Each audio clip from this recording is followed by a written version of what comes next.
High court এমন একটি নির্দেশ দিয়েছে যা হাজার হাজার অঙ্গনওয়াড়ি কর্মী ও সহায়িকার জীবনে বড় প্রভাব ফেলতে পারে। নমস্কার, আমি বাবলি আর আপনারা দেখছেন বঙ্গবাবলি ইউটিউব চ্যানেল। আপনাদের সকলকে বঙ্গবাবলি ইউটিউব চ্যানেলে স্বাগত। চলে এসেছে নতুন ভিডিও নিয়ে। আজকের ভিডিওটি আইসিডিএস কেন্দ্রিক। আজকের ভিডিওতে আমরা আলোচনা করব অঙ্গনওয়াড়ি কর্মী ও সহায়িকাদের জন্য একটি অত্যন্ত গুরুত্বপূর্ণ এবং বড় খবর নিয়ে। হাইকোর্ট এমন একটি নির্দেশ দিয়েছে যা হাজার হাজার অঙ্গনওয়াড়ি কর্মী ও সহায়িকার জীবনে প্রভাব ফেলতে পারে। বিশেষ করে যারা বহুদিন ধরে বকেয়া টাকা, এরিয়ার্স এবং গ্র্যাচুইটির দাবিতে আন্দোলন করে আসছিলেন, তাদের জন্য এই খবর অনেকটাই স্বস্তির। তাহলে পুরো বিষয়টা কি? আদালত ঠিক কি বলছে? কাদের টাকা দিতে হবে? কত দিনের মধ্যে দিতে হবে? সব কিছু বিস্তারিতভাবে জানব আজকের ভিডিওতে। তাই ভিডিওটি প্রথম থেকে শেষ পর্যন্ত দেখুন। ভালো লাগলে অবশ্যই লাইক করবেন, শেয়ার করবেন। আর যারা বঙ্গবাবলি ইউটিউব চ্যানেলে নতুন, যারা এখনও ইউটিউব চ্যানেলটি সাবস্ক্রাইব করেননি, তারা অবশ্যই চ্যানেলটি সাবস্ক্রাইব করুন। পাশের বেল আইকনটি ক্লিক করে অল নোটিফিকেশান করে রাখুন। তাহলে যখনই নতুন নতুন ভিডিও আপলোড করব, সবার আগে আপনাদের কাছে নোটিফিকেশান চলে যাবে। চলুন আজকের ভিডিওর মূল টপিকে আসা যাক।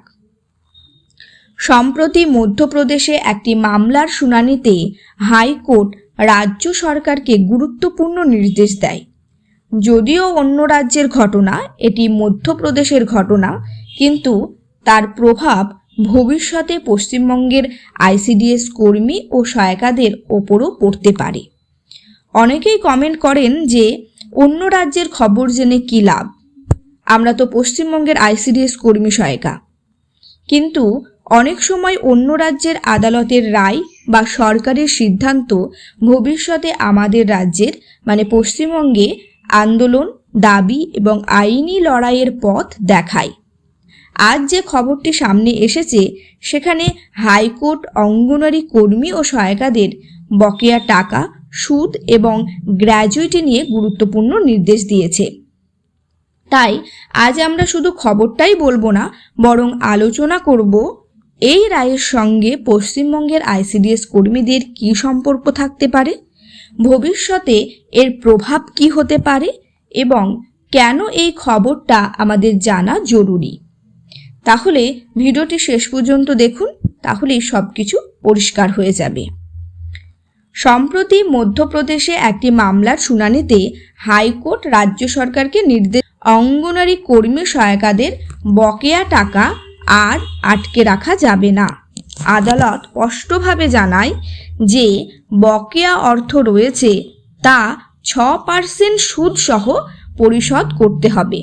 অঙ্গনওয়াড়ি কর্মী এবং সহায়িকাদের 6% সুদ সমেত তাদেরকে ফেরত দিতে হবে সরকারকে।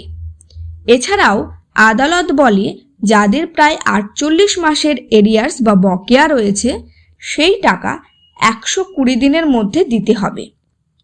শুধু এখানেই শেষ নয়, অবসর নেওয়ার পর গ্র্যাচুইটির টাকা গ্র্যাচুইটি অ্যাক্টের নিয়ম মেনে দিতে হবে বলেও নির্দেশ দিয়েছে আদালত। গ্র্যাচুইটি নিয়ে আপনারা অলরেডি জানেন যে গুজরাট থেকেও অঙ্গনওয়াড়ি কর্মী সহায়িকাদের পক্ষেই রায় গিয়েছিল। সম্প্রতি ত্রিপুরাতেও অঙ্গনওয়াড়ি কর্মী সহায়িকাদের পক্ষেই রায় গিয়েছে। সেখানেও আদালত বলে যে অঙ্গনওয়াড়ি কর্মী সহায়িকারা গ্র্যাচুইটি পাওয়ার যোগ্য। মানে দীর্ঘদিন কাজ করার পর কর্মীদের প্রাপ্য সুবিধা সরকার ইচ্ছে মতো আটকে রাখতে পারবে না। এখন প্রশ্ন হচ্ছে, এই খবর পশ্চিমবঙ্গের আইসিডিএস কর্মীদের জন্য কেন গুরুত্বপূর্ণ? পশ্চিমবঙ্গেও বহু আইসিডিএস কর্মী ও সহায়িকা বছরের পর বছর ধরে নানা সমস্যার সম্মুখীন হচ্ছেন। কেউ বেতন বৃদ্ধি নিয়ে অসন্তুষ্ট, কেউ অবসরকালীন সুবিধা নিয়ে প্রশ্ন তুলছেন। আবার অনেকে স্থায়ী কর্মীর মর্যাদা, পেনশন, গ্র্যাচুইটি, সামাজিক সুরক্ষার দাবি জানিয়ে আসছেন। এমন পরিস্থিতিতে দেশের অন্য রাজ্যে আদালতের এই ধরনের রায় কর্মীদের কাছে একটি বড় উদাহরণ হয়ে দাঁড়ায়। কারণ আদালত যখন বলে দীর্ঘদিন কাজ করার পর কর্মীদের প্রাপ্য সুবিধা দিতে হবে, তখন সেটি শুধু একটি রাজ্যের মধ্যে সীমাবদ্ধ থাকে না।